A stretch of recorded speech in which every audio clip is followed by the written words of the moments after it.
اگر اس مہینے میں اس کو پیریڈ شروع ہو جائے تو اتنے روزے چھوڑ دے گی جتنے دن اس کو مہینہ آ رہا ہے. مغرب کی اذان میں 1 منٹ رہ گیا ہے روزہ افطار کرنے میں، اور 1 منٹ پہلے اس کو پیریڈ شروع ہو گیا، تو یہ روزہ اس کا بیکار مانا جائے گا. پورا دن بھر اس نے روزہ رکھا اس بیچاری نے، لیکن 1 منٹ رہ گیا اور اس کو پیریڈ شروع ہو گیا تو یہ روزہ نہیں مانا جائے گا. لیکن بیکار نہیں ہوگا روزہ. اللہ تعالیٰ اتنی دیر بھوکا اور پیاسا رکھنے کی عوض اس کو ثواب دے گا، لیکن روزہ اس کا نہیں مانا جائے گا. اس روزے کو بعد میں وہ پورا کرے گی، اور اس کے علاوہ جتنے چھوٹیں گے ان روزوں کو بھی بعد میں پورا کرے گی. اللہ ثواب دے گا اس کو. صبح سے شام تک بیچاری، وہ تو نیت تھی نا اس کی روزے کی، اب اس کو 1 منٹ پہلے ہی اگر پیریڈ شروع ہو گیا تو اس بیچاری کا کیا قصور ہے؟ لیکن روزہ نہیں مانا جائے گا، اللہ ثواب دے گا. جاؤ بچوں. ارے وہ جو بچے کھو گئے تھے ان کو ماں باپ ملے کہ نہیں ملے؟ اور نہ ملے ہوں تو ہم کو دے دینا، بھیا میں جا رہا ہوں، لے جاؤں گا اپنے گھر. اگر فالتو ہوں تو مل گئے ہوں گے، مجھے معلوم ہے. مسلمان پیدا کرنے میں بڑے ماہر ہیں، دیکھ بھال کرنے میں ماہر نہیں ہے کہ بچوں کی دیکھ ریکھ کریں. بتائیے، گاؤں کا نام تک نہیں بتا پا رہا ہے. سنیے میرے بھائیوں، اب فرق دونوں میں کیا ہے؟ ان دنوں میں نماز بھی چھوڑے گی اور ان دنوں میں روزہ بھی چھوڑ دے گی. فرق دونوں میں اتنا ہے کہ نماز تو بعد میں پورا نہیں کرے گی. جو نماز چھوٹ گئی ہے اس کو دہرائے گی نہیں، اس کو پورا نہیں کرے گی. لیکن جو روزے چھوٹ گئے ہیں ان کو بعد میں پورا کرے گی. رمضان دوسرا مہینہ آنے سے پہلے روزوں کو پورا کرے گی، کیونکہ روزے 2 3 5 چھوٹتے ہیں، لیکن نمازیں 5 6 دن کی چھوٹتی ہیں. ظہر اثر میں ایک دن میں 5 رکعتیں چھوٹتی ہیں. مان لیجیے 5 دن تو 25 رکعت، کیسے وہ پڑھے گی؟ یہ مشکل تھا اس کے لیے. اس لیے اللہ کے رسول نے ان دنوں میں نماز ختم ہی کر دی ان عورتوں کے اوپر، اور گناہ بھی ہٹا دیے. اس کو گناہ نہیں پڑے گا. دیکھیے، کوئی ضروری نہیں ہے جو ہماری عقل میں بات نہ آئے وہی صحیح ہے، جو عقل میں آئے وہی صحیح ہے. ضروری نہیں ہے. عقل کیا کہتی ہے؟ نماز پورا کرنا چاہیے. کیوں؟ نماز کسی حال میں معاف نہیں ہے. لیکن اللہ تعالیٰ نماز کو دہرانے کا حکم نہیں دے رہا کہ 5 دن کی جو نماز چھوٹ گئی اس کو بعد میں پڑھیں. دیکھیے، جو کسی بھی حال میں معاف نہیں ہے لیکن عورت کے اوپر سے معاف کر دیا. اور جس میں روزہ بعد میں رکھنے کا حکم ہے، جس میں یہ ہے روزے کی رخصت ہے، اگر سفر میں ہو تو روزہ چھوڑ دو، حکم ہے. روزہ سفر میں ہو تو روزہ چھوڑ دو، بیمار ہو تو چھوڑ دو. جس کو چھوڑنے کا حکم ہے اس کے بارے میں حکم یہ ہے کہ اگر جو چھوٹ گئے تو اس کو بعد میں پورا کرنا پڑے گا. عقل میں نہیں آتی بات، لیکن ماننا پڑے گا چاہے تمہاری عقل میں آئے یا نہ آئے، کیونکہ مولانا جرجیس کی عقل جو کہہ رہی ہے وہ اسلام نہیں ہے. اسلام وہ ہے جو جناب محمد رسول اللہ نے ہمیں بتایا. آپ کو معلوم ہے حضرت عمار اور حضرت عمر یہ دونوں سفر کر رہے تھے، اور ایک جنگل میں پہنچ گئے سفر کرتے ہوئے. تو سوچا کہ یہیں سو جاؤ اور صبح نکلیں گے. اب تو دونوں سو گئے جنگل میں. دور پہنچ گئے تھے جنگل میں، دونوں سو گئے. اور دونوں ہی کو جب فجر میں نماز پڑھنے کے لیے اٹھے تو دونوں کی لنگی خراب ہو گئی تھی، یعنی وہ غسل کی ضرورت ہو گئی تھی. ہوتا ہے، انسان ہے، فطرت ہے. حضرت عمار نے کہا بھائی میں نماز نہیں پڑھ سکتا کیونکہ میں جنبی ہو گیا. حضرت عمر نے کہا وہی حال تو میرا بھی ہو گیا. اب کیا کریں؟ پانی نہیں ہے جنگل میں، پانی نہیں ہے جنگل میں. حضرت عمار نے کہا مجھے مسئلہ معلوم ہے. حضرت عمر نے کہا اچھا بتاؤ کیا مسئلہ ہے؟ کہا اللہ کے نبی صلی اللہ علیہ وسلم نے فرمایا، قرآن کی آیت ہے اِن لَمْ تَجِدُوا مَاءً فَتَيَمَّمُوا صَعِيدًا، اگر تمہیں وضو کے لیے پانی نہ ملے تو تم تیمم کر لو، تو تم تیمم کر لو. سنیے گا، بڑی ہنسی آئے گی اس واقعے میں. تیمم کر لو، تیمم کر کے نماز پڑھ لو. تو دیکھیے اللہ کے رسول نے کہا کہ اگر تمہاری ایسی حالت ہو جائے تو تیمم کر کے نماز پڑھ لو. حضرت عمر فاروق نے کہا اے عمار تم پاگل ہو گئے ہو کیا؟ یہ تو وضو کے بارے میں ہے. جب وضو کے لیے پانی نہ ملے تو تیمم کر لو. ہمیں وضو کی ضرورت نہیں ہے، ہمیں تو غسل کی ضرورت ہے. وضو بنانے والا پاک ہوتا ہے، ناپاک نہیں ہوتا. پاک آدمی ہی وضو بنا کے نماز پڑھتا ہے. ہم تو ناپاک ہیں. جس کا وضو ٹوٹ گیا ہو وہ تیمم کر کے نماز پڑھ لے اگر اس کو وضو کے لیے پانی نہ ملے. لیکن ہمارا تو وضو نہیں ٹوٹا، ہمارا تو غسل ٹوٹ گیا ہے. تو حضرت عمار نے کہا یار تھوڑی سی عقل دوڑاؤ نا، ہاتھ پیر دھلنا یہ چھوٹا وضو ہے اور غسل یہ بڑا ہے. تو جب وضو کے لیے پانی نہ ملے تو اس کا تیمم کیا ہے؟ 2 ہاتھ، یہ پاک مٹی مان لو، یہ دیکھو تیمم بتا رہا ہوں میں، یہ مٹی پہ ہاتھ ماری ہے. بہت سے لوگ دیوار پہ مان لیتے ہیں، معاف کیجئے گا، سوری، بہت معذرت کے ساتھ. دیوار پہ مارنا جب تک آپ کے ہاتھ میں مٹی نہیں لگ رہی ہے آپ کا تیمم نہیں ہوگا. مٹی ہونی چاہیے. وہ ڈیلا ہوتا ہے نا مٹی کا، اس کو بھی آپ ایسے نہیں کر سکتے، اس کو پھوڑ لیجئے. آپ پھوڑ کے ایک پیپر رکھ لیجئے، پیپر، اور پیپر پہ اس مٹی کے ڈھیلے کو پھوڑ کے اس کو چاروں طرف پھیلا دیجئے اس مٹی کو، پھر اس پہ ہاتھ ماریے ایسے. اب جب مٹی ہاتھ میں لگ جائے آپ کے تب اس مٹی کو پھونکیے ایسے، بس. اب ایسے نہیں جھاڑ لیجئے گا، یہ مارا مٹی لگ گئی، یہ ہو گیا. اب اس پہ ایسے کریے، ہو گیا. اب یہ دایاں ہاتھ بائیں ہاتھ کی پشت پر ادھر پیٹھ پہ ایسے، اور یہ والا ہاتھ، تیمم ہو گیا آپ کا.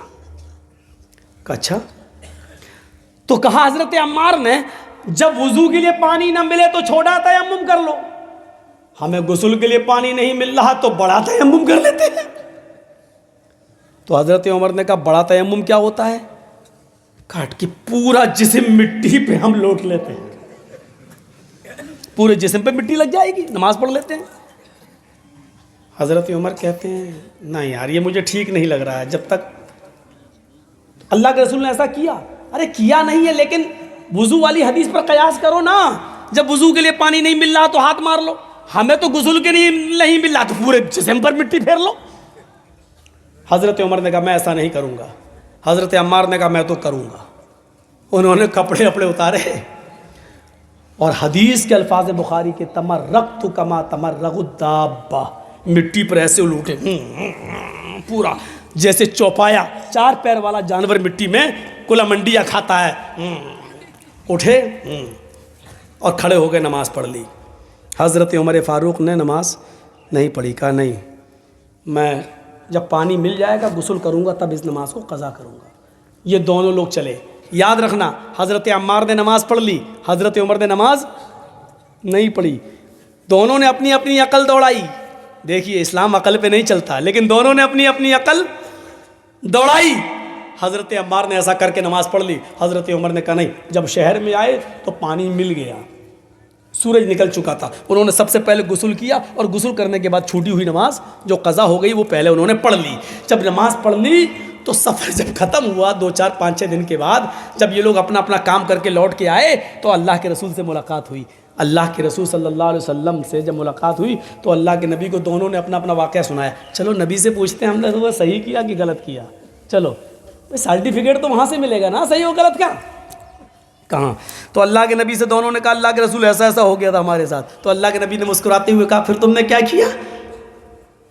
کہا اللہ کے رسول میں نے تو نماز پڑھ لی لیکن انہوں نے نہیں پڑھی. کہا اچھا تم نے نماز پڑھ لی؟ کہا کیسے پڑھی؟ کہا اللہ کے رسول میں نے تو تیمم کر لیا. کہا ہاں ٹھیک کیا. حضرت عمر ٹوک دیے اللہ کے رسول انہوں نے وہ والا تیمم نہیں کیا جو آپ نے بتایا، ان سے پوچھو کون سا تیمم کیا. کہا اللہ کے رسول مجھے تو بڑے غسل کی ضرورت پڑ گئی تھی نا، تو ہم نے جو تھا وہ پورا زمین پہ اپنے آپ کو لوٹ لیا ایسے کر کے پورے جسم پہ مٹی لگا لی.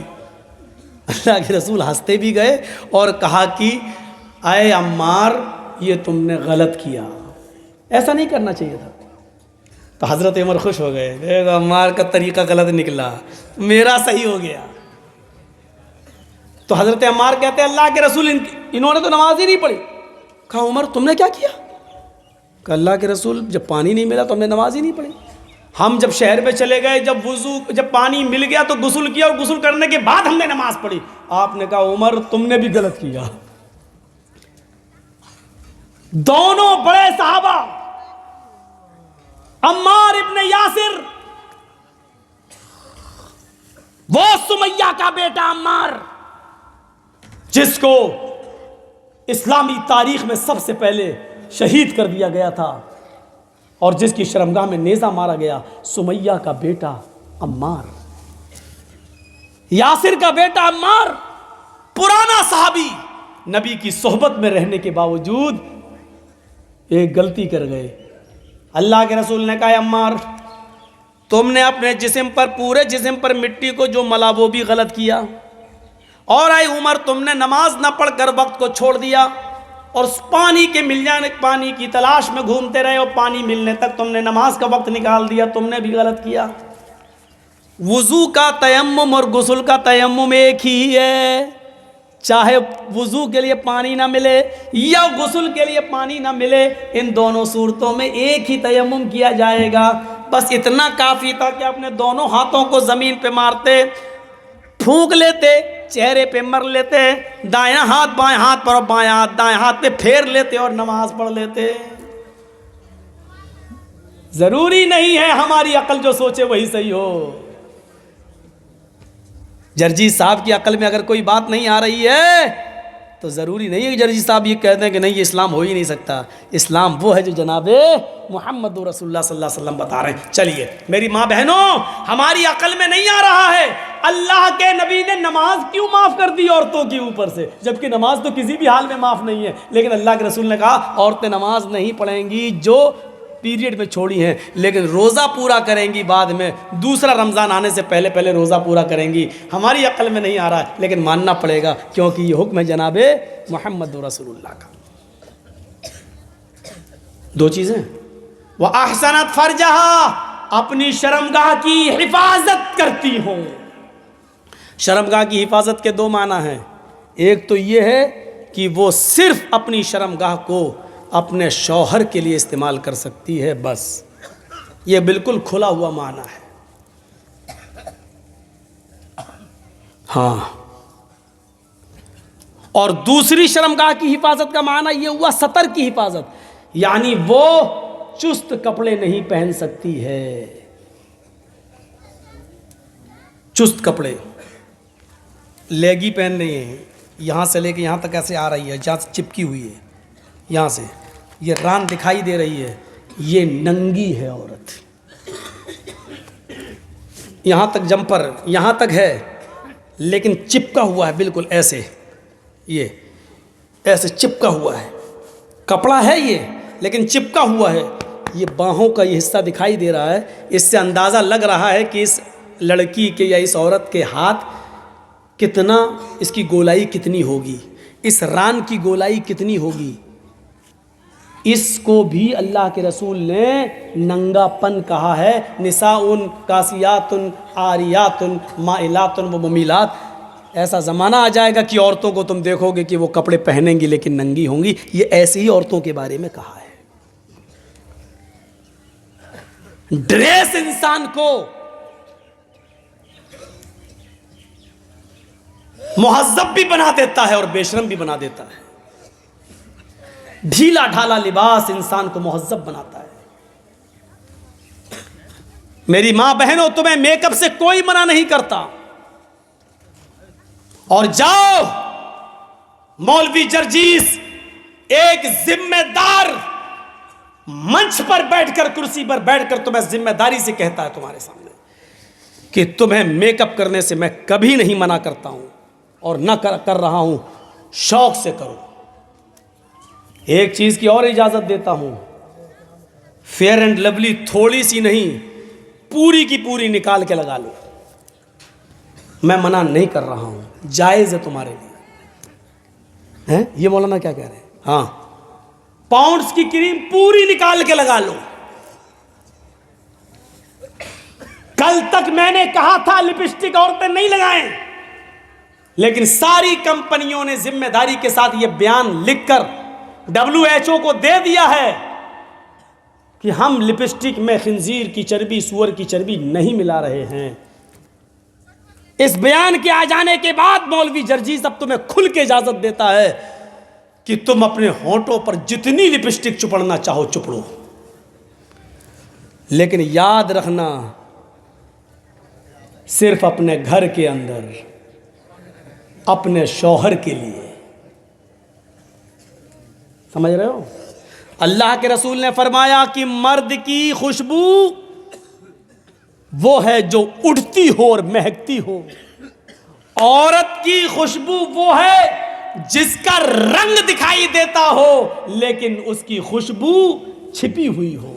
یعنی عورت خوشبو لگا کر، پرفیوم لگا کر گھر سے باہر نہیں نکل سکتی، چمیلی کا تیل لگا کر گھر سے باہر نہیں نکل سکتی، ڈابر آنولا کا تیل لگا کر گھر سے باہر نہیں نکل سکتی، خوشبودار کوئی چیز لگا کر گھر سے باہر نہیں، کیونکہ عورت کی خوشبو، عورت کی زینت اس خوشبو میں ہے جس کی خوشبو ظاہر نہ ہوتی ہو، دوسرے کو نہیں لگتی ہو، اور اس کا رنگ ظاہر ہو۔ لپسٹک لگائیے، رنگ ظاہر ہے، کریم پاؤڈر لگائیے، پڑوس کی عورت بتا دے گی آج تو بہت زیادہ لگی ہے، تم تو کالی تھی آج تو ہیما مالنی لگ رہی ہو۔ کوئی حرج کی بات نہیں ہے، خوب لگاؤ، میں منع نہیں کر رہا ہوں، لیکن گھر کے اندر عورت کی زینت ظاہر ہو جائے، شوہر کو اس کا رنگ ظاہر ہو، لپسٹک، لیکن باہر لگا کے نہیں نکل سکتی ہو۔ باہر لگا کے نکلو گی تو پتہ نہیں لگتا ہے جیسے پتہ نہیں کس مرد کا خون چوس کے آ رہی ہے، باہر نہیں۔ شوہر گھر میں ہے تو شوہر دیکھ رہا ہے، زیادہ سے زیادہ اتنا سوچے گا کہ میرا خون چوسا، وہ تو زندگی بھر چوستی ہو تم، آج چوس لیا تو کیا ہو گیا، کوئی مسئلہ نہیں۔ عورت گھر میں لپسٹک بھی لگا سکتی ہے، کریم پاؤڈر بھی لگا سکتی ہے، جو چیز نہیں لگا سکتی یا نہیں کر سکتی ہے وہ صرف یہ ہے کہ عورت اپنے سر کے بال نہیں کاٹ سکتی ہے، اتنے بھی نہیں۔ عورت اگر حج کرنے کے لیے گئی ہے یا عمرہ کرنے کے لیے گئی ہے تو حج اور عمرے میں خانہ کعبہ کا طواف کرنے کے بعد، صفا اور مروہ کی سعی کرنے کے بعد، جب وہ حلال ہوگی اور احرام کی حالت سے نکلے گی، تب وہ اپنے سر کے سارے بال ایسے، دیکھیے یہ بال پیچھے ہے نا، پیچھے، تو وہ ایسے کر کے سارے بالوں کو آگے کر لے گی عورت، ایسے کر کے یہاں آگے، اور آگے بال کر کے ایک انگل اپنے لپیٹے گی، ایسے نیچے سے ایک انگل بس یہاں تک لپٹ جائے، ایسے کر کے یہ بس اتنا، اور اس انگلی میں جتنے بھی بال لپٹ جائیں گے اس کے پیچھے سے ایسے کرے گے، اور نیچے سے ایک انگل بال، اتنے وہاں سے اس کو کاٹ دیا جائے گا، اتنا بس۔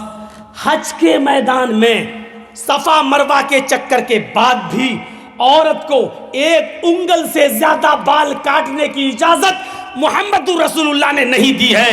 کیسے ماں باپ ہو، کیسے سرپرست ہو جو اپنی بیٹیوں کو بیوٹی پارلر پر جا کر کھلے عام آدھے سر کے بال کاٹنے کی اجازت دے رہے ہو۔ حرام ہے عورتوں کا اپنے سر کے بالوں کو کاٹنا۔ نقلی بال لگانا یہ بھی حرام ہے، جس کو ہم کہہ سکتے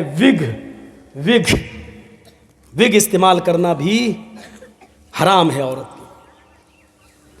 کچھ مولانا لوگ بال کو کاٹنے کی اجازت دیتے ہیں، کیا کہتے ہیں؟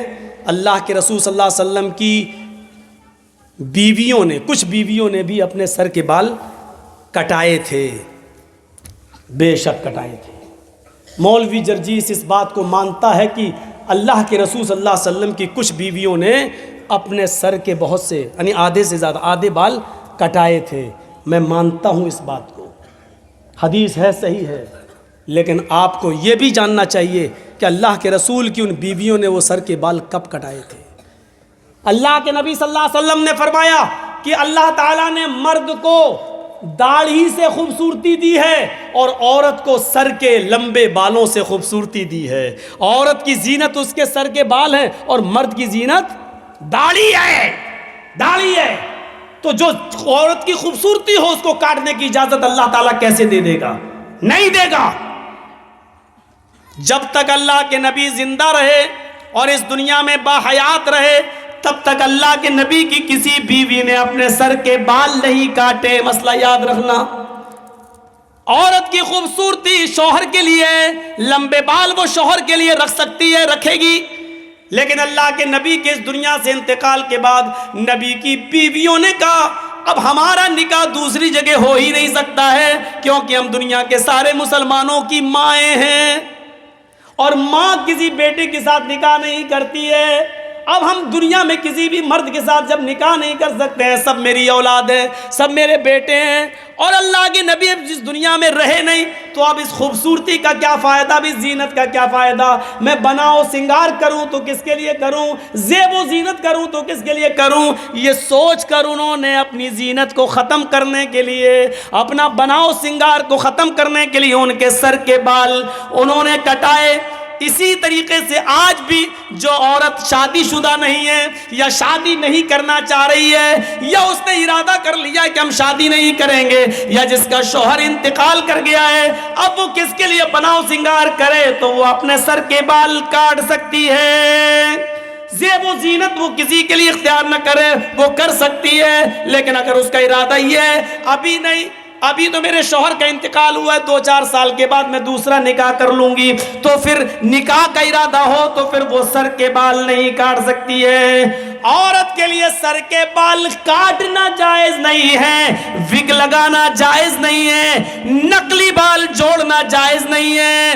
اپنے سر کے لمبے بالوں کی چوٹی بنا سکتی ہے، اس کی چوٹی بنانا جائز ہے، لیکن معاف کیجئے گا سر کے سارے بال کو اکٹھا کر کے گول بنا کر اپنے سر پر رکھ لینا یہ جائز نہیں ہے.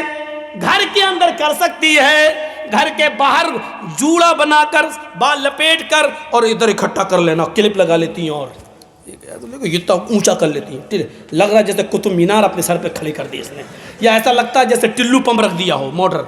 یہ جائز نہیں ہے. لیکن ہاں اپنے گھر کے اندر ہے، گرمی لگتی ہے عورتوں کو، کیا کریں، گھر کے اندر ٹھیک ہے، شوہر کے لیے ٹھیک ہے، لیکن گھر کے باہر جا رہی ہے تو پھر وہ جوڑا اپنے سر کے سارے بال سر پر ایک جگہ اکٹھا کر کے کلپ لگا کے نہیں جا سکتی ہے. عورت کے لیے بجنے والی، کھنکنے والی کوئی چیز پہن کر گھر سے باہر نکلنا جائز نہیں ہے. نہ وہ چوڑیاں پہن کر نکل سکتی ہے، نہ وہ پیروں کی پائل و پازیب پہن کر گھر سے باہر نکل سکتی ہے.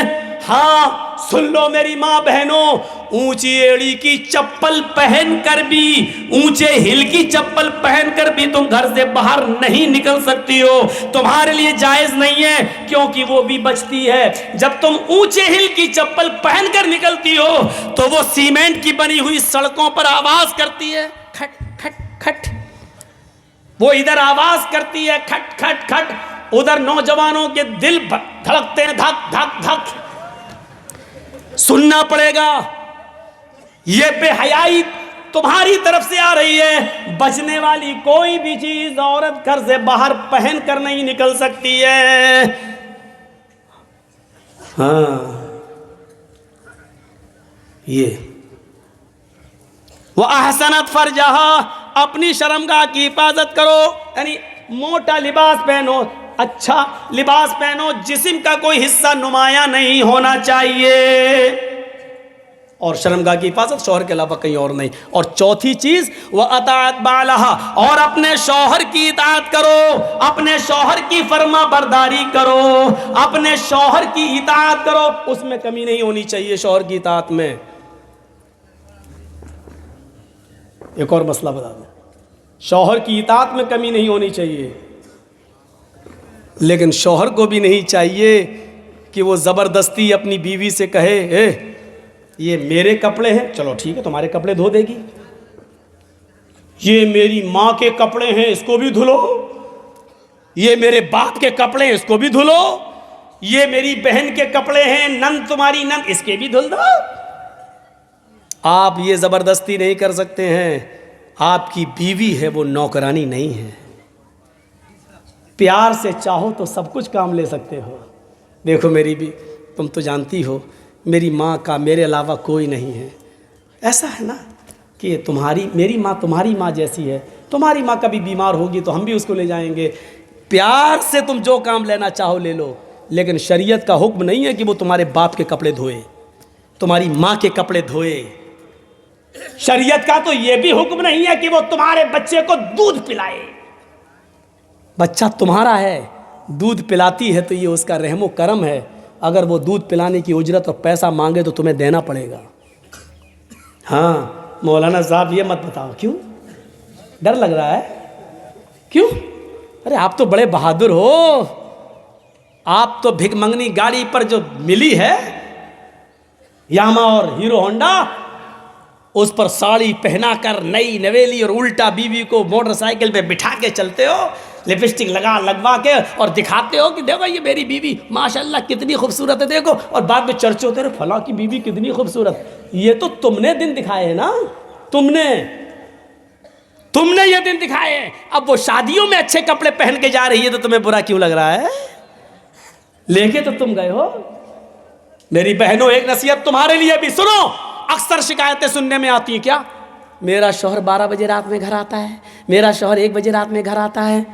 ہاں بہت غلط کرتا ہے، نہیں آنا چاہیے، لیکن ایک بات سن لیں، تمہارے لیے کہہ رہا ہوں میری ماں بہنوں، جو عورت اپنے گھر میں اپنے شوہر کے لیے بن سور کر نہیں رہتی ہے، مغرب کی اذان کے بعد اچھا کپڑا نہیں پہنتی ہے، زیب و زینت اختیار نہیں کرتی ہے، میک اپ اچھا نہیں کرتی ہے، اپنے جسم پر خوشبو نہیں لگاتی ہے، اچھے کپڑے نہیں پہنتی ہے، اپنے شوہر کے لیے بن سور کر تیار نہیں ہوتی ہے، اگر ایسا نہیں کرتی ہے تو اس عورت کو یہ کہنے کا اور اس شکایت کا کوئی ادھیکار نہیں ہے، کوئی حق نہیں ہے کہ وہ 12 بجے آتا اور 1 بجے آتا ہے۔ کیا کرے گا کہ تمہارے پسینے کی بدبو سونگے گا؟ کیا کرے گا کہ وہ تمہارے لیے مغرب کے بعد تمہارے گھر پہ بیٹھ کے کیا کرے گا؟ تمہاری لنترانی سنے گا وہ؟ ہاں تمہیں شکایت کا پورا حق ہے، جب مغرب کے بعد منہ ہاتھ دھل کر میک اپ کر کے لپسٹک لگا کے کریم پاؤڈر لگا کے نہیں چپڑ کے اچھے کپڑے پہن کر تم ریڈی رہو اور اپنے شوہر کو 10 بار فون کرو، کہاں ہو جلدی آؤ نا، میں سو جاؤں گی پھر آؤ گے، 10 بار فون کرو، بلاؤ، پھر تمہیں شکایت کا حق ہے کہ میرا شوہر میرے پاس نہیں آتا ہے۔ رہو گی گھر میں بھنگن بن کر، پھر وہ آئے گا رات کے، کیا کرے گا وہ آ کر؟ پھر تو وہ اسی آفس والی کے پاس بیٹھے گا جس آفس میں اس کے ساتھ کام کرتا ہے، کیونکہ وہ اس کے لیے بنٹھن کر بیٹھی ہوئی ہے۔ اگر رات میں کوئی شوہر 1 اور 2 بجے تمہارے گھر آ رہا ہے تو اس کی ذمہ دار بھی تم ہو۔ تم نے کیسے اس کو اتنی آزادی دی ہے؟ تمہارے پیار میں کوئی کمی ضرور ہے، تمہارے میک اپ اور زیب و زینت میں کوئی کمی ضرور رہ گئی ہے، ورنہ وہ مغرب کے بعد گھر چھوڑ کے جاتا کیسے ہے سمجھ میں نہیں آتا مجھے۔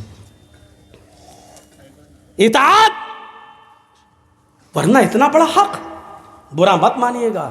اللہ کے نبی صلی اللہ علیہ وسلم نے عورت کو اتنا حکم دیا ہے کہ شوہر کی اطاعت اتنا کرے گی کہ اگر شوہر اپنی بیوی کو اپنی کسی خاص ضرورت کے تحت بلا رہا ہے، دن بھر آفس میں کام کر کے تھکا ہوا آیا ہے، اس نے شادی اس لیے کی ہے تاکہ اس کو سکون حاصل ہو، لِتَسْكُنُوا إِلَيْهَا، تمہاری بیویاں تمہاری سکون کا ذریعہ ہیں۔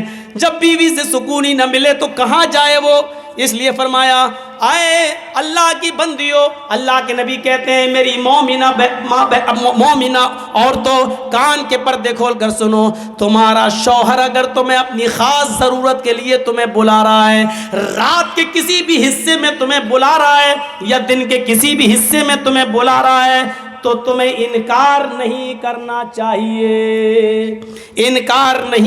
چاہیے، تمہیں اپنی شوہر کی فوراً بات ماننا چاہیے۔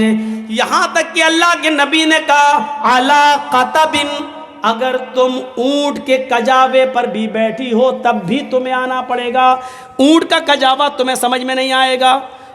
عرب کی عورتیں جب ڈیلیوری کا وقت قریب ہوتا تھا، ان کے بچے کی پیدائش کا وقت جب قریب ہوتا تھا اور بچہ جننے کا وقت جب قریب ہوتا تھا تو تو وہ درد سے بچنے کے لیے اونٹ کے کجاوے پر بیٹھ جاتی تھی، اور ایسا بیٹھنے کا مقصد یہ تھا کہ بچہ آسانی کے ساتھ پیدا ہو جائے اور ان کو درد نہ ہو۔ اللہ کے نبی نے فرمایا میری ماں بہنوں شوہر کا اتنا خیال رکھا اللہ کے نبی نے، اس کو غلط راستے پہ نہ جانے دیا جائے، اس پر تمہیں اتنا خیال رکھنا پڑے گا۔ فرمایا کہ اگر تم اونٹنی پر بیٹھی ہو، تمہیں ڈیلیوری کا وقت قریب ہو، تمہارے بچے کی پیدائش کا وقت قریب ہو، تمہاری ڈیلیوری کا وقت قریب کیوں نہ ہو، اگر ایسے موقع پر بھی وہ تمہیں بلا رہا ہے تو تمہیں اپنے شوہر کے پاس اس حال میں بھی جانا پڑے گا۔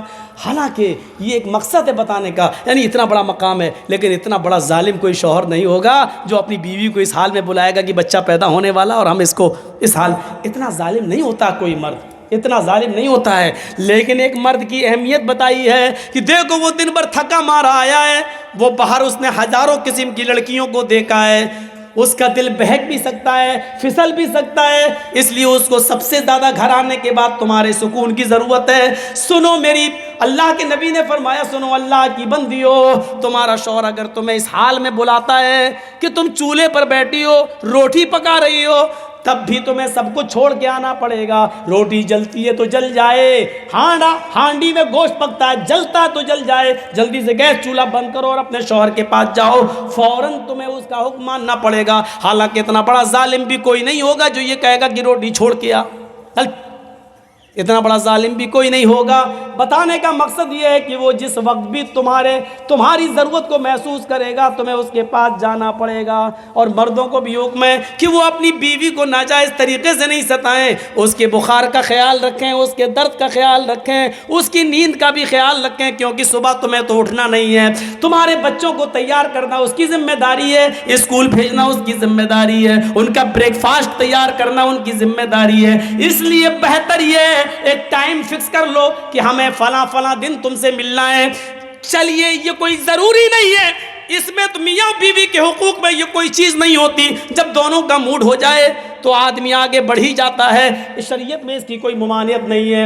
لوگ کہتے ہیں دن میں نہیں کرنا چاہیے، لڑکا اندھا پیدا ہوگا، یہ تم اپنے باپ دادا کی حدیثیں اپنے پاس رکھو اور اپنی جیب میں رکھو۔ اللہ کے رسول نے تو عورت کو حکم دیا ہے کہ نفلی روزہ تم اپنے شوہر کی اجازت کے بغیر نہیں رکھ سکتی ہو سکتا ہے کہ دن میں تمہارے شوہر کو تمہاری ضرورت پڑ جائے اور تم کہہ دو میں روزے سے ہوں، اور اس کے دل میں آگ لگ جائے، پھر وہ غلط راستے تلاش کرتا پھرے۔ اس کا مطلب یہ ہوا کہ دن کے بھی کسی حصے میں شوہر اپنی بیوی سے ہم بستری کر سکتا ہے۔ کل یہ نہ ہو چاہے کہ ہوٹلوں میں بیٹھ کے مولانا بڑا بدتمیز تھا، کیسی باتیں کر گیا، یہ دین کا ایک حصہ تھی، میں بتا رہا ہوں آپ کو۔ تو اطاعت بالا، اپنے شوہر کی اطاعت کرو۔ اس میں اب تو پرچہ جیب میں رکھنا پڑے گا، ٹائم۔ اب ایک دو باتیں اور سن لیجئے، بڑی دلچسپ بات ہے۔ تو 4 چیزیں ہو گئیں، 5 وقت کی نماز پڑھتی ہو، رمضان کے پورے روزے رکھتی ہو، اپنی سطر کی اور شرمگاہ کی حفاظت کرتی ہو، اور اپنی شوہر کی اطاعت و فرما برداری کرتی ہو۔ یہ 4 کام جو عورت کر لے کیا ہوگا؟ فَلْتَدْخُلْ مِنْ أَيِّ أَبْوَابِ الْجَنَّةِ شَاءَتْ، یہ جنت کے جس دروازے سے داخل ہونا چاہے ہو جائے، اللہ کے فرشتے کھڑے ہوں گے، اے عورت 8 دروازے کھلیں، جا جس دروازے سے جانا چاہے چلی جا۔ یہ ہے عورت کو جنت کا سرٹیفکیٹ۔ ایک دوسری حدیث میں اللہ کے نبی نے فرمایا جس کی 3 بیٹیاں ہوں گی یا 3 بہنیں ہوں گی، بہنیں یعنی باپ کا انتقال ہو گیا تو بہنوں کا ذمہ دار بھی تو بھائی ہو گیا نا، تو جس کی 3 بیٹیاں یا جس کی 3 بہنیں ہوں اور باپ کا انتقال ہو گیا ہو اور بہنیں اس کی نگرانی میں ہوں، تو جس کی 3 بیٹیاں یا 3 بہنیں ہوں اور اس نے ان کو پڑھایا ہو، لکھایا ہو، اچھا ادب سکھایا ہو اور اچھی تعلیم دی ہو، اور اس کے بعد ان تینوں کا نکاح کر دیا ہو، ان تینوں کی شادی کرا دی ہو، دیندار گھرانے میں ان کا گھر بسوا دیا ہو، تو ان تینوں کا نکاح کرا کے ان کا گھر بسانے والا، ان بہنوں اور بیٹیوں کا گھر بسانے والا جنت میں میرا پڑوسی بن کر رہے گا۔ کہاں رہے گا؟ جنت میں میرا پڑوسی بن کر رہے گا۔ اللہ کے نبی صلی اللہ علیہ وسلم کے پاس بہت سا مال آیا، صحابہ کرام مسجد میں پہنچ گئے، یہ مال تو سب میں تقسیم ہوگا۔ تو فجر کی نماز سے پہلے اللہ کے رسول صلی اللہ علیہ وسلم مسجد میں پہنچے تو دیکھا صحابہ مسجد میں پہلے ہی پہنچ گئے، ابھی آسان ہوتی تھی تب آتے تھے، آج تو یہ پہلے ہی آ گئے۔ تو اللہ کے رسول نے فرمایا لگتا ہے شاید تمہیں خبر مل گئی کہ آج مال تقسیم ہوگا۔ بحرین سے مال آیا تھا، بہت مال، تو سب صحابہ میں بٹنا تھا۔ تو صحابہ نے کہا ہاں اللہ کے رسول مال آیا، میری بیوی نے بھی چولہا سنبھال لیا ہے، کیونکہ اس مال میں میرا بھی حصہ ہے، آج میرے گھر میں بھی چولہا جلے گا۔ حضرت عائشہ نے 15 دن چولہا نہیں جلا ان کے گھر. عائشہ نے چولہا سنبھال لیا. اللہ کے رسول آج تو کچھ ملے گا؟ ہاں آج گوشت پکے گا ہمارے گھر, تم چولہا سنبھال لو, لکڑیاں رکھ لو, چولہا پوت لو. فجر کی نماز کے بعد مال تقسیم کرنا شروع کر دیا. تقریباً 11 بج گئے, یعنی زوال کا ٹائم ہو گیا, تب تک مال بانٹتے رہے اللہ کے رسول, اور سب کو دے دیا. اللہ کے رسول کے حصے میں بھی 2 تھیلے آ گئے, 2 تھیلا بھر کے مال. سب لوگ جا چکے. اللہ کے رسول اپنے 2 تھیلے لے کر جیسے ہی گھر کی طرف بڑھتے ہیں, مسجد سے باہر نکلتے ہیں, گھر کی طرف جا رہے ہیں, تو آپ کا راستہ 2 یتیم بچوں نے روک لیا. ایک کی عمر 7 سال, ایک کی عمر 9 سال. ایک نے دایاں تھیلا پکڑ لیا, ایک نے بایاں تھیلا پکڑ لیا. ایک نے کہا اللہ کے رسول میری ماں نہیں ہے. ایک نے کہا اللہ کے نبی میرا باپ نہیں ہے. ایک نے کہا اللہ کے رسول میری ماں نہیں ہے, میرے باپ نے دوسری شادی کر لی. دوسری بیوی جو اس کے پاس آئی ہے وہ مجھے اپنا بیٹا ہی نہیں مانتی ہے, وہ اپنے اور بیٹوں کو کھلاتی پلاتی ہے, میرا خیال نہیں رکھتی. دوسرے نے کہا اللہ کے نبی میرا باپ نہیں ہے. ادھر میری ماں نے دوسری شادی کر لی, وہ باپ مجھے کچھ نہیں سمجھتا ہے, اور وہ میری ماں کا غلام سا بن کے رہ گیا ہے. اے اللہ کے نبی صلی اللہ علیہ وسلم مجھ پر رحم کیجیے. دائیں نظر ڈالی تو 7 سال, بائیں نظر ڈالی تو 8-9 سال. ہاتھ کی بندش ڈھیلی پڑ گئی. یہ تھیلا اس بچے کو دے دیا اور وہ تھیلا اس بچے کو دے دیا. دونوں بچے دونوں تھیلے لے کے جانے لگے, اور اللہ کے نبی یوں کھڑے ہو کر ان دونوں یتیم بچوں کی طرف نظر ڈالنے لگے, اور اس وقت تک ان یتیم بچوں کو دیکھتے رہے جب تک کہ وہ دونوں یتیم بچے نبی کی آنکھوں سے دور نہیں ہو گئے. پھر دروازے کو دستک دی. حضرت عائشہ دوڑتی ہوئی آئی, دروازہ کھولا. دیکھتی کیا ہے, جس پوزیشن میں دونوں ہاتھ خالی کر کے اللہ کے نبی جس حال میں گئے تھے اسی حال میں واپس آ گئے. ہاتھ میں کچھ نہیں ہے. پہلا سوال, اے اللہ کے نبی خالی ہاتھ گئے تھے, خالی ہاتھ واپس آئے, 15 دن سے گھر میں چولہا نہیں جلا. آپ ہی نے تو کہا تھا گھر کا چولہا سنبھال لو, میں نے لکڑیاں رکھ دی, آپ تو کچھ لے کے ہی نہیں آئے.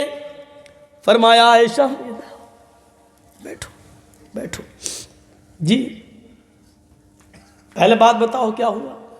عائشہ مجھے 2 تھیلے ملے تھے, دونوں تھیلے بھرے ہوئے تھے, میں اپنا حصہ لے کر آ رہا تھا. دروازے کے باہر 2 یتیم بچوں نے میرا راستہ روک لیا. ایک نے ایک ہاتھ پکڑ لیا, دوسرے نے دوسرا تھیلا پکڑ لیا. ایک نے کہا میری ماں نہیں ہے, دوسرے نے کہا میرا باپ نہیں ہے. ایک نے کہا کہ میری ماں نہیں ہے, میرے باپ نے دوسری شادی کر لی, دوسری عورت مجھے بیٹا ہی نہیں مانتی. دوسرے نے کہا میرا باپ نہیں ہے, اس نے دوسری شادی کر لی. وہ کہتا ہے میرا باپ مجھے نہیں دیکھ رہا ہے, وہ میری بیوی کا غلام بن کے رہ گیا ہے. عائشہ ایک کی عمر 7, ایک کی عمر 9. میرے ہاتھوں کا میں کمزوری آ گئی, میرے ہاتھ ہلنے لگے. عائشہ میں نے اپنا تھیلا ایک 7 سال کے بچے کو دے دیا, دوسرا 9 سال کے بچے کو دے دیا. رو رہے ہیں اللہ کے نبی. حضرت عائشہ آنسو پوچھتے ہوئے کہتی ہیں کام تو اچھا کیا آپ نے, ٹھیک ہے, لیکن اے اللہ کے رسول سارا دینا کیا ضروری تھا, سارا ہی دے دیتے, لیکن اتنا تو دونوں تھیلوں میں سے نکال لیتے کہ 2 مٹھی اس میں سے 2 مٹھی اس میں سے, اور پھر سب دے دیتے کہ آج میرے گھر میں بھی چولہا جل جاتا. اللہ کے نبی کہتے ہیں عائشہ میں نے یہی سوچا کہ تھوڑا سا نکال لوں, لیکن جب اس کا منہ کھولنے لگا تو ان دونوں یتیم بچوں کے چہرے کو دیکھ کر میں نے کہا ان دو مٹھی میں ہو کیا جائے گا، ہم تو کسی طرح رہ لیں گے، لیکن ان یتیم بچوں کے مال میں کمی کیوں کروں؟ میں نے دونوں دے دیا۔ عائشہ، یتیمی کا درد کیا ہوتا ہے یہ تم نہیں جانتی ہو، میں جانتا ہوں۔ عائشہ، تمہارے باپ ابو بکر تو آج بھی زندہ ہیں، تمہاری ماں تو آج بھی زندہ ہیں، تمہیں کیا معلوم یتیمی کیا ہوتی ہے؟ اور اس کے بعد آپ نے کہا عائشہ یتیمی کا درد محمد سے پوچھو، مجھ سے پوچھو۔ جب گھر میں پیدا ہوا آمینہ کے پیٹ سے، اپنی ماں کے پیٹ سے جب باہر آیا تو میرے باپ میرے پیدا ہونے سے 2 مہینے پہلے گزر گئے۔ عائشہ، جب میری ماں 6 سال کی عمر میں مجھے میرے باپ کی قبر پہ لے گئی اور پہلی بار میں نے اپنے باپ کی قبر کو قریب سے دیکھا، اس وقت میں جانتا نہیں تھا، اتنا جانتا تھا کہ اس قبر میں جو سو رہا ہے وہ کبھی اٹھے گا نہیں، لیکن کبھی اٹھے گا جب ملاقات ہوگی۔ میری ماں مجھے میرے باپ کی قبر دکھا رہی تھی، میں اپنے باپ کی قبر کو غور سے دیکھ رہا تھا اور رو رہا تھا۔ پیچھے میں نے پلٹ کے دیکھا تو میری ماں بے ہوش پڑی تھی۔ میں نے ہاتھ پیر چلائے تو دیکھتا ہوں کہ اس کی روح نکل چکی ہے۔ باپ کی قبر کے اوپر، باپ کی قبر کو دیکھتے دیکھتے، باپ کے صدمے میں روتے روتے، اسی قبر کے پاس مقام ابوا میں میں نے اپنی ماں کو بھی کھو دیا۔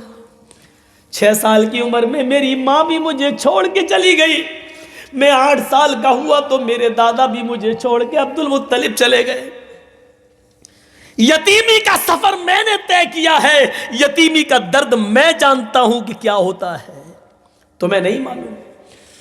عائشہ، دیکھو ظہر کی اذان کی آواز آ رہی ہے، اب مجھے مسجد میں جانے دو۔ اللہ کے نبی ظہر کی نماز پڑھنے کے لیے مسجد میں جا رہے ہیں، گھر سے وضو بنا کر مسجد میں جاتے ہیں اور نماز پڑھتے ہیں، پڑھاتے ہیں، اور نماز پڑھانے کے بعد فرماتے لوگوں آج 2 یتیم بچوں کی یتیمی نے محمد کے دل کو جھنجھوڑ دیا ہے، اب آپ جنت کا راستہ بتاتے ہیں۔ او لوگوں سنو، انا وکافل الیتیمی کہاتین فی الجنہ، انا وکافل الیتیمی کہاتین فی الجنہ، میں اور یتیم کو پالنے پوسنے والا، میں اور یتیم کی پرورش کرنے والا، میں اور یتیم کو کھلانے اور پلانے والا، میں اور یتیم کو پال پوس کر بڑا کرنے والا، قیامت کے دن ایسے ہوں گے جیسے یہ دونوں انگلی ملی ہوئی ہیں، یعنی میں اور یتیم کی پرورش کرنے والا میرے ساتھ میرے پڑوس میں رہے گا۔ آپ نے اتنا بڑا درجہ دے دیا ہے یتیم کو کھلانے پلانے والے کو، یتیم کی دیکھ ریکھ کرنے والے کو، کہ میرے گھر کے پاس اس کا گھر، میرے گھر کے بغل میں اس کا گھر ہوگا، وہ میرا پڑوسی بن کر جنت میں رہے گا۔ لو، یتیموں کی پرورش کرنے پر جنت مل رہی ہے، تم تو یتیموں کا مال ہی کھا جاتے ہو، تم تو یتیموں کے مال پر ہی قبضہ کر لیتے ہو۔ آج بھی انڈیا میں، ہندوستان میں اتنے مدارس ہیں، اتنے مدرسے ہیں، سعودی عرب، دبئی اور کویت سے آنے والی رقم جو سعودی عرب سے ان یتیم و غریب بچوں کے لیے آتی ہے، لوگ تو اس پر بھی ہاتھ صاف کر جاتے ہیں، یتیموں اور غریبوں کے نام پر ملنے والی رقم کو بھی چاٹ جاتے ہیں۔ گورنمنٹ کی طرف سے غریب بچوں کو ملنے والا وظیفہ بھی میرے بھائیوں اسکول کے ماسٹر کھا جاتے ہیں۔ یہ یتیمی کے مال کو کھانے والوں تمہارا کیا ہوگا؟ یتیم کی پرورش کرنے پر تو اللہ کے نبی کہتے ہیں کہ وہ جنت میں میرے ساتھ ہوگا، جنت میں میرا پڑوسی بن کر رہے گا۔ کہاں گئے؟ کہاں ہے وہ تصور؟ ہم ذرا اپنے ضمیروں کو دیکھیں، ٹٹولیں اور غور کریں، ہم کہاں پہنچ گئے ہیں، ہماری صورتحال کیا ہو گئی ہے۔ اللہ کے نبی کے پاس ایک حضرت عائشہ فرماتی ہے کہ میرے پاس ایک مانگنے والی آئی، بخاری کی روایت ہے، میرے پاس ایک مانگنے والی آئی، ماہا سبیان، اس کے ساتھ 2 چھوٹے چھوٹے بچے تھے، آ کر کہنے لگی شیئا للہ، عائشہ میرے بچوں نے 2 دن سے کھانا نہیں کھایا ہے، گھر میں کچھ ہو تو دے دے، گھر میں کچھ ہو تو دے دو۔ حضرت عائشہ کہتی ہیں میرے پاس ایک کھجور رکھا تھا، میں نے اللہ کے نبی کے لیے رکھ لیا تھا، آئیں گے تو میں ان کو دے دوں گی، پتہ نہیں کتنے بھوکے ہوں، کہاں سے آ رہے ہوں، میں ان کو دے دوں گی۔ لیکن جب مانگنے والی نے مانگا، اس نے کہا میرے دونوں بچے بھوکے ہیں، تو میں وہ کھجور لے آئی۔ حضرت عائشہ کہتی ہے وہ کھجور لے کے میں اس کے پاس گئی، اس عورت نے اس کھجور کو لیا۔ اما عائشہ کہتی ہیں اس کھجور کے سوا میرے پاس کچھ نہیں ہے۔ اس عورت نے، مانگنے والی نے وہ کھجور بھی لے لیا، اور ایک کھجور تھا اس کے 2 ٹکڑے کر دیے، گٹھلی نکال دی، پھینک دی، اور اس کھجور کے 2 ٹکڑے کر دیے، ایک ٹکڑا اس بچے کو یعنی آدھا اس کو اور آدھا اس کو دے دیا۔ یہ بخاری میں آیا ہے، اور خود بھوکی رہی اور پانی پی کر چلی گئی۔ یہ بخاری میں ہے، مسلم میں یہ ہے، مسلم میں یہ ہے۔ حضرت عائشہ فرماتی ہیں کہ میرے پاس 3 کھجوریں تھیں، میں نے ان تینوں کھجوریں لا کر اس کو دے دی کہ 3 لوگ ہیں، ایک ماں 2 بچے، ایک ایک کھجور سب کھا لیں گے۔ میں نے کہا اس کے علاوہ کچھ نہیں ہے۔ اس نے وہ تینوں کھجوریں لے لی، ایک ایک کھجور اس نے دونوں بچوں کو دے دی۔ بچے اپنے کھجور کھا گئے، ماں اپنا کھجور کھانے جا رہی تھی، جو ایک کھجور ماں کے ہاتھ میں تھا وہ اپنا کھجور کھانے جا رہی تھی۔ وہ چھوٹے چھوٹے 3 4 سال کے بچے، وہ چھوٹے بچے ماں کے کھجور پر جھپٹ پڑے، امی یہ بھی مجھے دے دو، بھوک لگ رہی ہے۔ وہ کیا جانے کہ ماں کی بھوک کیا ہوتی ہے، 2-3 سال کا بچہ کیا جانے، وہ ماں کی کھجور پہ جھپٹنے لگے۔ ماں کو ترس آ گیا، ایک ایک کھجور وہ کھا چکے تھے، ایک کھجور ماں نے اپنے لیے رکھا تھا، لیکن ماں کی ممتا جوش میں آ گئی، ماں کی محبت جوش میں آ گئی۔ ماں نے اس کھجور کے 2 ٹکڑے کر دیے، جو اپنے لیے رکھی تھی اس نے اس کھجور کے 2 ٹکڑے کر دیے، ایک ٹکڑا اس نے اس کو دے دیا اور دوسرا ٹکڑا دوسرے بچے کو دے دیا، اور خود پانی پی گئی، بھوکی رہ گئی، پانی پی کر آگے بڑھ گئی، آگے چلی گئی۔ تھوڑی دیر کے بعد جب اللہ کے نبی صلی اللہ علیہ وسلم گھر میں تشریف لائے، فرمایا عائشہ گھر میں کھانے کو کچھ ہے کہ نہیں؟ حضرت عائشہ کہتی ہیں تھا۔ کہا پھر کیا ہوا؟ کہا اللہ کے رسول 1 یا 3 کھجوریں تھیں، لیکن ایک مانگنے والی آ گئی، اس کے ساتھ 2 چھوٹے چھوٹے بچے تھے، وہ بھوکے تھے، میں نے ان کو دے دیا۔ کہا تم نے اچھا کیا۔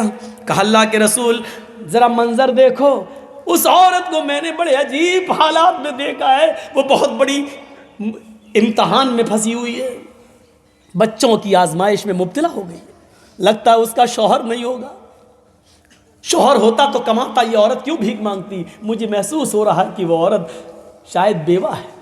اچھا پھر؟ کہا اللہ کے نبی وہ آئی، بچے اس کے بھوکے تھے، میں نے 3 کھجوریں اس کو دے دی، ایک ایک کھجور انہوں نے کھا لی، ایک ماں کھانے کے لیے چلی تو بچے ماں کی کھجور پر جھپٹ پڑے۔ اچھا پھر؟ کہا اس عورت نے اپنے کھجور کے بھی 2 ٹکڑے کر کے ایک ایک دے دیا، آدھا آدھا دونوں کو، اور خود پانی پی کے چلی گئی۔ عائشہ کیا یہ منظر تم نے اپنی آنکھ سے دیکھا ہے؟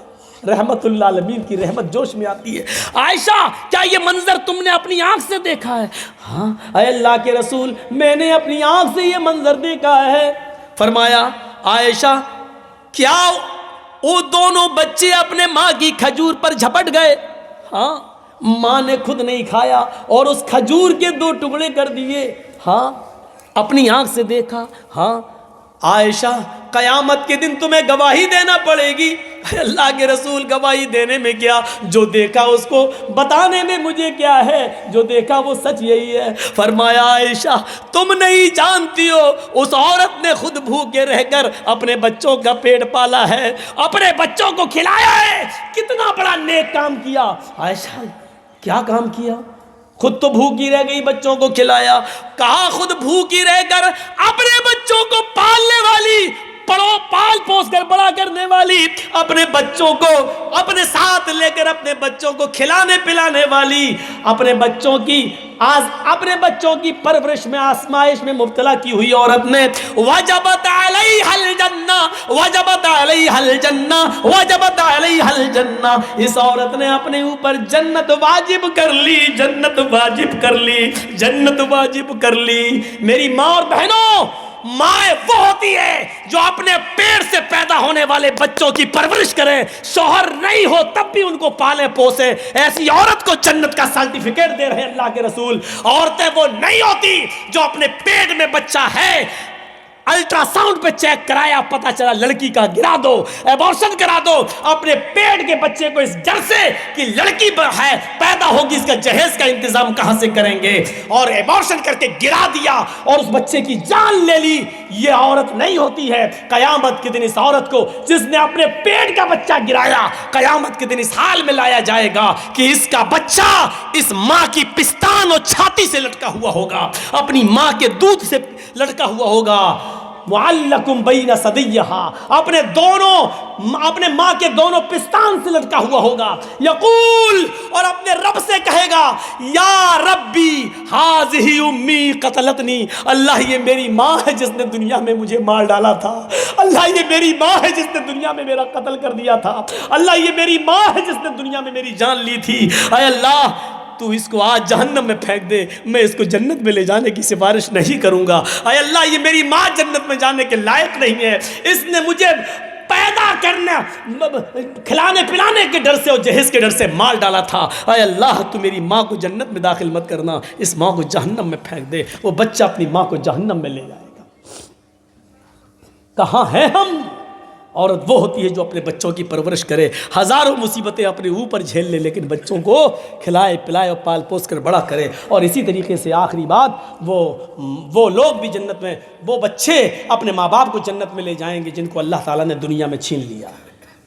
2 مہینے کا بچہ مر گیا، 5 مہینے کا مر گیا، 1 سال کا، 2 سال کا، 5 سال کا، 7 سال تک جو بچے دنیا میں مر جاتے ہیں اور ان کے ماں باپ ان بچوں کے انتقال پر صبر کرتے ہیں، قیامت کے دن یہ بچے اپنے ماں باپ کو جنت میں لے جائیں گے۔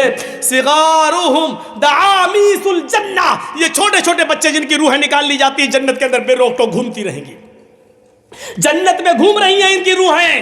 قیامت کے دن جب حساب و کتاب ہوگا تو ان کے ماں باپ جہنمی ہوں گے، اللہ کہے گا فرشتوں ان کو سب کو جہنم میں ڈال دو۔ جیسے وہ جہنم کے دروازے پہ پہنچیں گے اللہ کہے گا رک جاؤ۔ کہا کیا؟ ان کے بچوں کو میں نے دنیا میں ان سے چھینا تھا، وہ جنت کے اندر ٹہل رہے ہیں، جاؤ ان کے بچوں کو لے کر آؤ جنت سے، یہ تو جنت میں جا نہیں سکتے، ان کے بچوں کو لے کے آؤ جنت سے اور ان سے ملوا دو، یہ ان کے اوپر ظلم ہوگا، بغیر ملائے ہوئے ان کو جہنم میں ڈال دو، نہیں ان کے بچوں کو ان سے ملوا دو۔ فرشتے ان کے بچوں کو لے کے آئیں گے اور ان کے ماں باپ سے ملوایا جائے گا۔ تھوڑی دیر ملاقات کرنے کے بعد حکم ہوگا ان بچوں کو جنت میں لے جاؤ، اور آئے فرشتوں ان کے ماں باپ کو جہنم کے اندر ڈال دو۔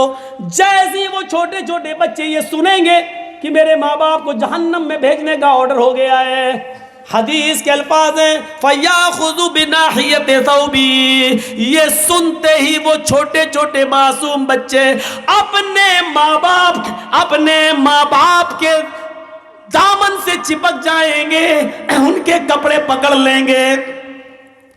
ہر جگہ آدمی ننگا تھوڑی ہوگا، 3 مقام پر انسان ننگا ہوگا، 3 مقام پر، بقیہ سارے مقام پر اس کے کپڑے پہنے ہوئے ہوں گے۔ میرے بھائیوں، وہ بچے اپنے ماں باپ کا کپڑا پکڑ لیں گے، فَلَمْ يَأْخُذْهَا، پھر اس کو چھوڑیں گے نہیں اور کہیں گے اے اللہ یہ تیرا کیسا نیائے، یہ تیرا کیسا انصاف ہے، دنیا میں بھی تو نے مجھ سے میرے ماں باپ سے دور رکھا ہے اور آخرت میں بھی تو مجھے میرے ماں باپ سے دور رکھ رہا ہے، اے اللہ اگر آخرت میں بھی مجھے میرے ماں باپ سے کو نہیں ملانا تھا اور دینا تھا تو دنیا میں تو نے مجھ سے ہم کو میرے ماں باپ سے دور کیوں کر دیا تھا؟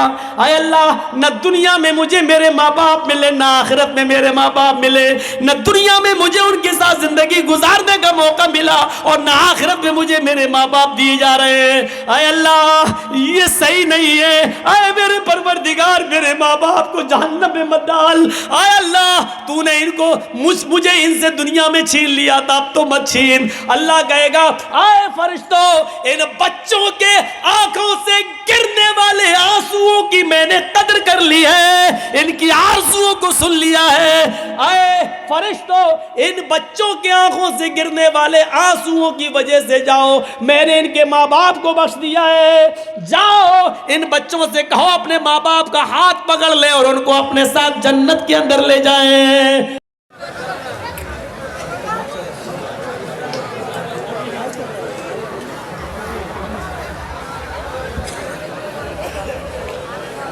الحمد لله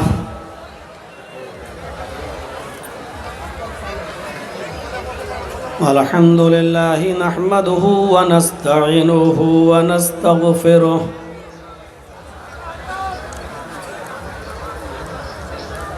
ونعوذ بالله من شرور أنفسنا ومن سيئات أعمالنا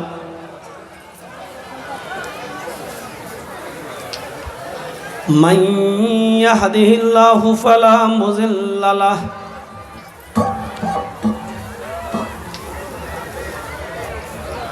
ومن يضلله فلا هادي له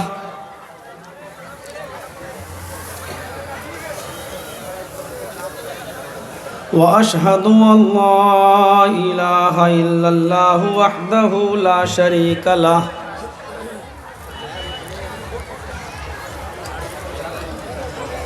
وأشهد أن محمدًا عبده ورسوله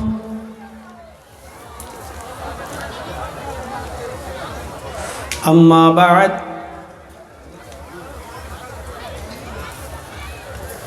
فإن خير الحديث كتاب الله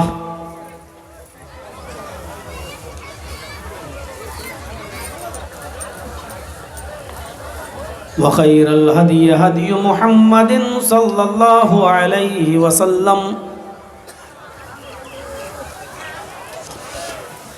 وشر الأمور محدثاتها وكل محدثة بدعة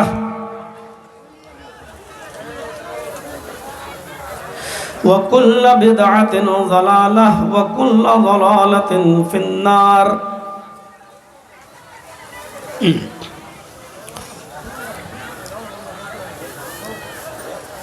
أعوذ بالله من الشيطان الرجيم.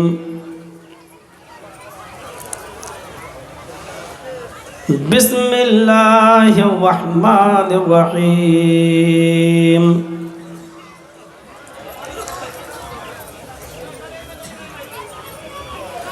فمن زحزح عن النار وأدخل الجنة فقد فاز.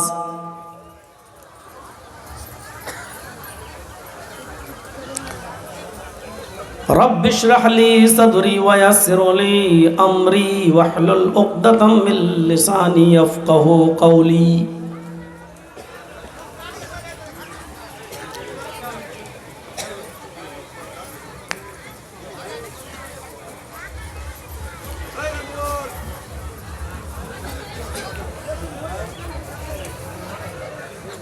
اس اجلاس کے صدر محترم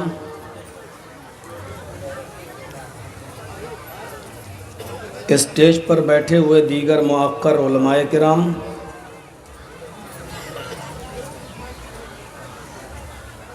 چاندپور کلیا چک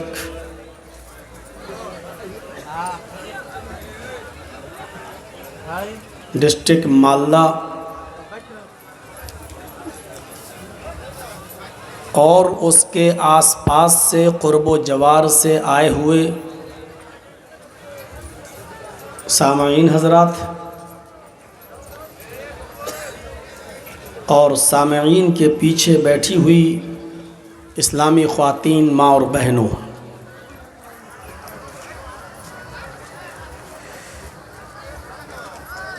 کوشش کیجئے کہ مردوں کی آواز تو اب نہیں آ رہی ہے لیکن عورتوں کے پنڈال سے آواز آ رہی ہے، ان کو تھوڑا سا خاموش کرایا جائے. آپ کے 2 روزہ پروگرام کا آج دوسرا دن ہے. کل مولانا تنویر صاحب اور ابوالکلام صاحب نے آپ کو اپنی نورانی تقریروں سے مستفیض کیا تھا، اور آج کے اس پروگرام میں میری شرکت ہوئی ہے. مجھ سے پہلے بھی آپ پیشرو خطیب سے سن رہے تھے.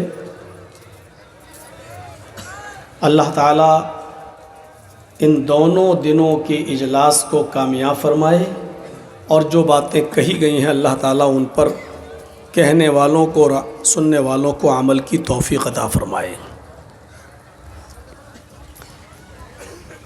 میں نے خطبے مسنونہ کے بعد چھوٹی سی ایک آیت کا ٹکڑا آپ کے سامنے پڑھا ہے، اس کی تلاوت کی، اس کو میں دوبارہ پڑھ رہا ہوں اور اسی سے آپ کو آئیڈیا ہو جائے گا کہ میں آپ کے سامنے کیا بولنا چاہتا ہوں۔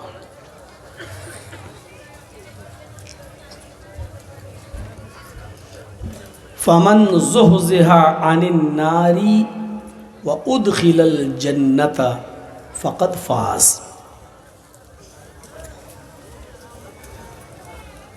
جو شخص جہنم سے بچا لیا جائے، وادخل الجنۃ اور جنت کے اندر داخل کر دیا جائے، فقد فاز وہ کامیاب ہو گیا۔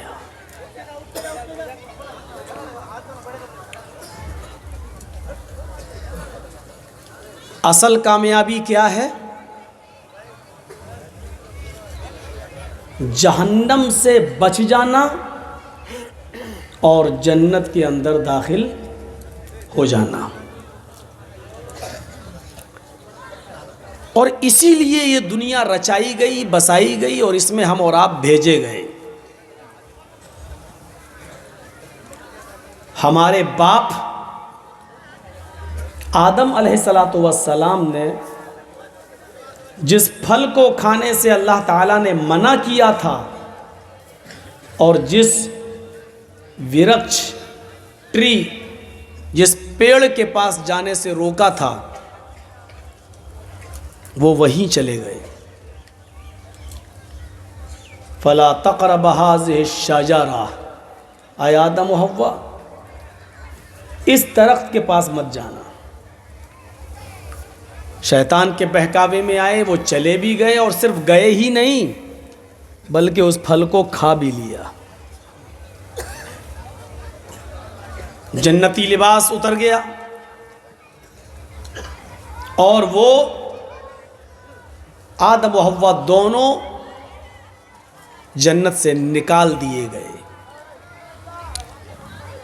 نافرمانی کرنے کے جرم میں اللہ چاہتا تو جہنم میں بھی ڈال سکتا تھا،